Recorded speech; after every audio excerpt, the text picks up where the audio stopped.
Hey, good morning. It's Dr. James. I do hope this message finds you and your loved ones peaceful, safe, and well. And this morning, I want to talk about something I know is moving for all of us right now as we start to understand more and more how this experience of COVID-19 each and every day, as we look out in the future, the near term and even the long term, we're going, oh my goodness, this is the new normal.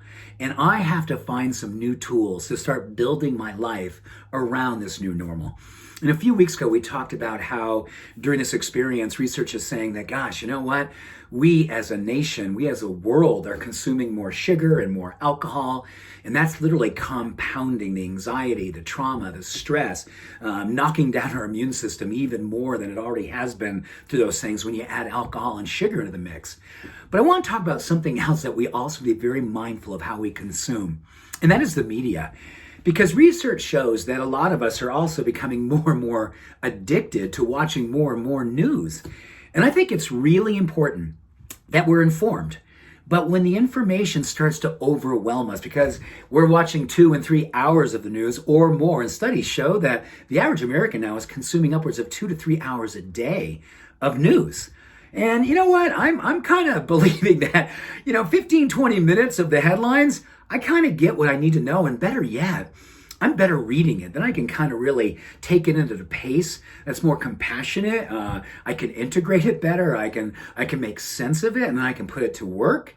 So I want to encourage you to consider that there are 2 things that we could be looking at today. Number 1, being mindful of how we consume media and really understand the direct relationship to trauma, because this is what we're all going through right now. And it's interesting because this new normal that's been going on now for a few months, we've developed a new normal, and this new normal is this fight or flight that is constant in our life. We wake up and we're in it. We go through the day and we're in it. We go to bed and we're still in it. So our stress levels have gone up, and now it's normal to be up here. So the way that we are now under the influence of trauma is real, and it's constant.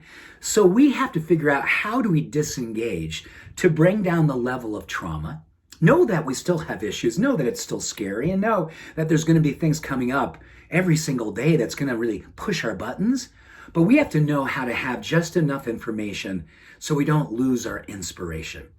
We got to stay inspired. The only way that we're going to move forward, the only way we're going to grow, the only way we're going to find new ideas and new ways to actually navigate this new normal is by bringing more inspiration into our lives. And when we do one thing, this is really cool because this is based on a Buddhist practice where they've been doing this for literally hundreds and hundreds of years, the Buddhist monks. And it's based on an idea that when we have something circulating inside of us, trauma, stress, anxiety, future fear, the worst thing we can do is kind of let it just simmer inside of us and just like, oh boy, I'm scared. I get it, we're scared. But when we actually name what we're scared of, say, okay, I'm scared of my job. I'm scared I might lose my job. I'm scared about the viability of my parents and whether or not they're going to be navigating this. I'm scared for this country. Whatever it is that's bringing us fear, whatever it is that's really escalating this trauma every day. When you name it and call it out, it literally helps to disengage in the part of our brain, the hypothalamus, that gets attached to something, really starts driving more and more of the emotional and physical trauma. It actually helps us to step back and go, okay, this is real, but now I have an opportunity to work with it. So here's an opportunity for all of us. Number 1, be mindful about how you consume the news. Know whether or not you're consuming too much and what it is that's going to be just enough so you feel empowered. Number 2, information is good, but inspiration is what it is we need right now. We need to have enough information so that we can inspire ourselves to know how to navigate from that information. Understand that when you take a step from naming to taming, you are moving in the direction of empowerment. You're helping your mind, your body, your emotions, and your spirit to elevate possibility. You help to bring down the stress hormones. You help to escalate dopamine and serotonin. So your positivity, your resilience, your motivation, your confidence, and your faith rise.